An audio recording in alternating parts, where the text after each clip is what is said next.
What would happen if a bullet designed to penetrate metal hit directly against your chest? We're not talking about a movie scene, but a real threat that thousands of soldiers face every day. To survive, they rely on one of the most advanced pieces of equipment created by modern engineering, the state-of-the-art bulletproof vest. Today, we take you inside a factory where these protective systems are born, evolve, and are tested under extreme conditions. Get ready to discover how the barrier that could decide between life and death is created.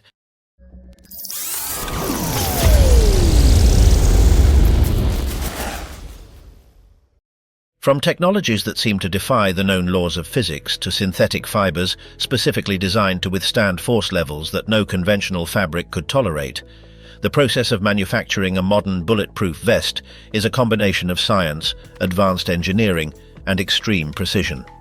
Every element, no matter how small it seems, the choice of thread type, the orientation of a layer, the reaction of a ceramic plate upon impact, plays a fundamental role in a system designed to protect the most valuable thing a human being possesses, their life. The creation of these vests, considered one of the most delicate and strict tasks within the defense industry, doesn't start in front of an assembly line or with a needle-piercing fabric. It all begins with a strategic decision that determines the final performance of the protection, selecting the right materials to face real ammunition without unnecessarily limiting the user's mobility. For decades, the material that dominated the industry was Kevlar, an aramid capable of offering exceptional resistance compared to its weight, even surpassing steel in certain parameters. Its introduction in the 1970s represented a complete shift in the way personal protective equipment was designed, allowing for the creation of lighter, more reliable, and adaptable vests. However, the advancement of weapons, the emergence of armor-piercing projectiles, and the new demands of modern combat pushed the search for stronger, more flexible alternatives with better performance against high-speed impacts. This began a constant evolution that led to the development of next-generation ballistic fibers, hybrid composites, and ceramic structures capable of absorbing, fragmenting, and dissipating energy in minuscule fractions of a second.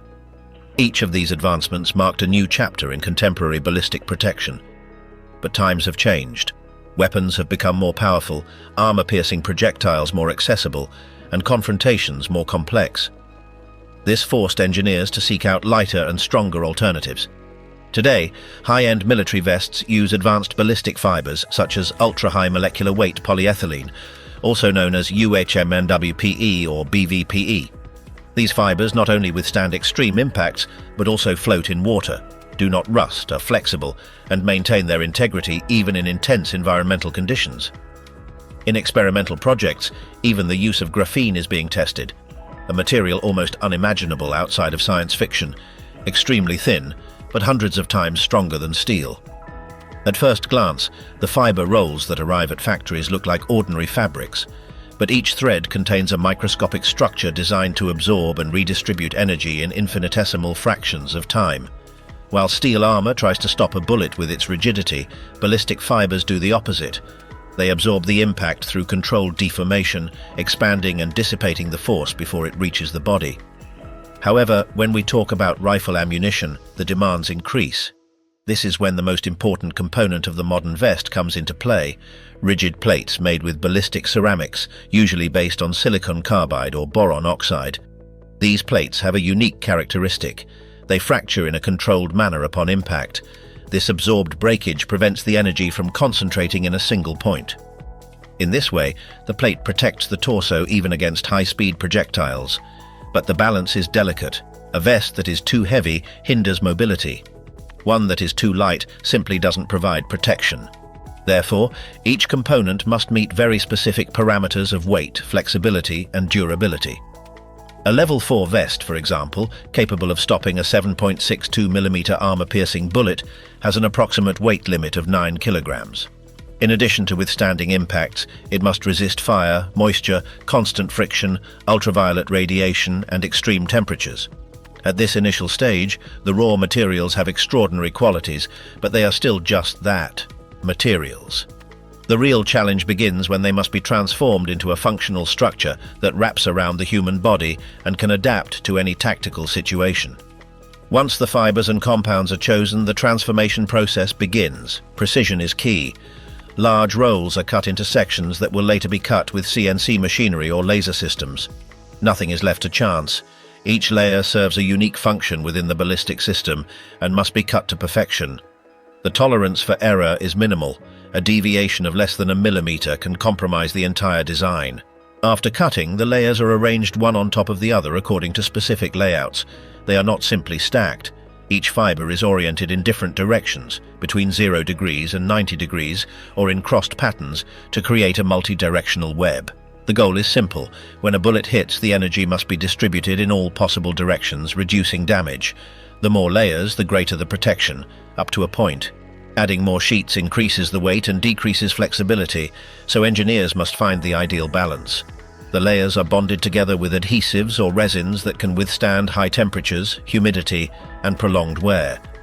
They are even subjected to heat and pressure to create soft ballistic panels, which will act as shock absorbers against less extreme impacts. However, technology does not completely replace human oversight. Specialized technicians inspect each panel layer by layer, looking for wrinkles, foreign particles, bubbles, or misaligned cuts. A mistake as small as a speck of dust can create a weak point that puts a life at risk. Therefore, each piece undergoes thorough inspection before advancing to the next step. When the soft panels are ready, it's time for the key component, the rigid plate. Manufactured in specialized facilities, this plate combines materials like ballistic ceramics, pressed polyethylene, and advanced composites. The most common structure consists of a ceramic front face that fragments the bullet, and a back base of polyethylene that absorbs the resulting energy. Integrating this plate into the vest in a practical way is a delicate task. Modern vests have strategic pockets, front and back, that allow the plates to be placed according to the risk situation. In low-intensity urban operations, they may not be necessary. In direct combat scenarios, they are essential. Additionally, many vests include extra modules with protection for shoulders, sides, neck, groin, and even arms, which can be added using MOLLE systems, industrial Velcro, or reinforced buckles. At this stage, the outer cover of the vest is also manufactured, the shell that holds the entire ballistic system together. This coating must resist abrasion, fire, moisture, and chemicals, so fabrics like ballistic cordura combined with flame-retardant or water-repellent materials are used.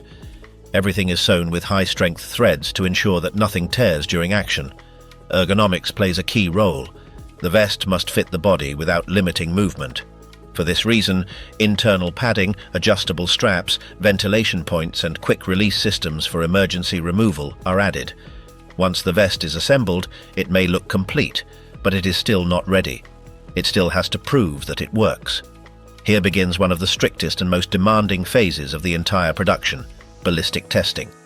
No vest can be approved without undergoing real tests under live fire.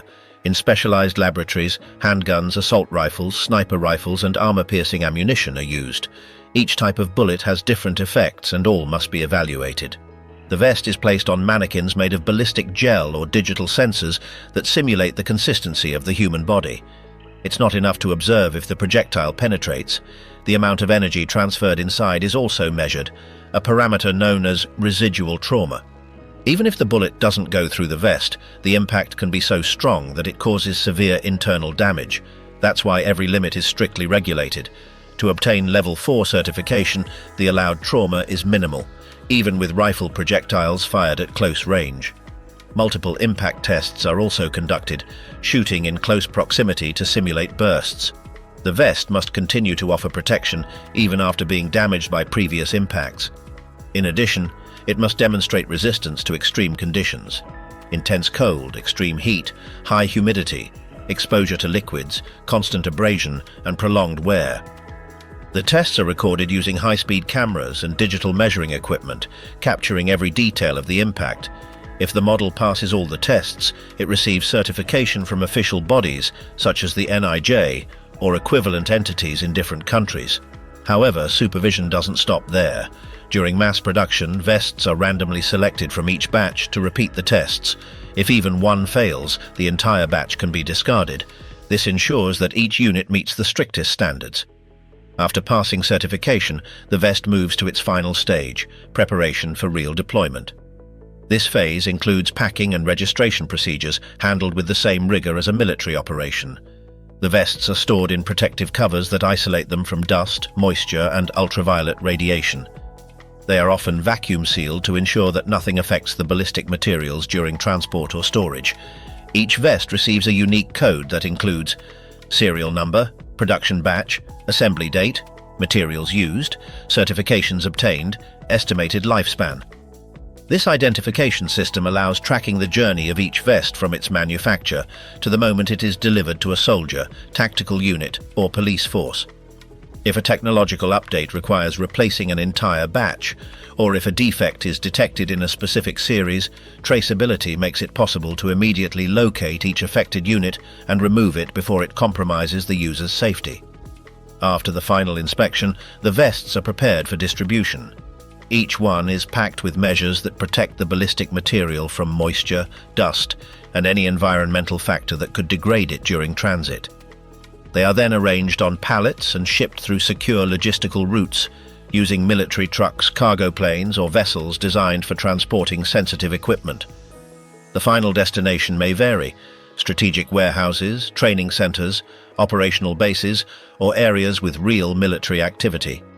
The key is that each vest arrives in perfect condition, ready to be used without the need for additional adjustments. In high-risk situations, there is no margin for error. That's why every stage of the transfer aims to ensure that the protection remains intact from the factory to the end user, and thus concludes the industrial story of an item that, at first glance, could be mistaken for just another tactical garment, but is in reality the result of decades of research, material science, advanced engineering, and exhaustive testing. Every fiber, every seam, and every plate is designed to offer the opportunity to return home alive.